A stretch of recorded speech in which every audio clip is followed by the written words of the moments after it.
Hello and welcome to another instalment of GreenMatthews Meet the Instruments. Today we're going to meet my Cittern.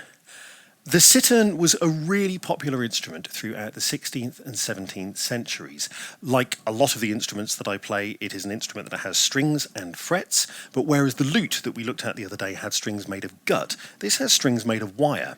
This makes it a louder instrument, which also tells us that it's probably a lower status instrument than the lute was. As you can see, the strings, like most stringed instruments of this period, are strung in courses. So we have 4 courses of strings on this, but if I play each course, you will notice that the bottom course does not produce the lowest note. It kind of goes back up when we get to the 4th course. This is called reentrant tuning, and actually a modern day instrument that uses reentrant tuning is the ukulele. The other really interesting bit is this circular bit in the centre, which is what we call a rose.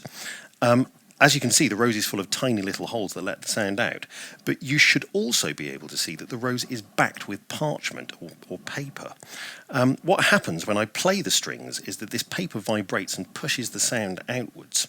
And this is exactly the same way that a modern day speaker cone works. The cone inside a speaker is made of cardboard, it vibrates, it's what makes it louder. So this is a 500-year-old instrument with its own built-in speaker. There is one concession to modernity on this instrument, and that is that I do not have violin pegs at the top of it. I have modern machine pegs. The reason for this is that they are just a lot more stable than violin pegs are and help it stay in tune a lot better. So this was a really, really popular instrument throughout the Renaissance, almost kind of as popular and ubiquitous as guitars are today.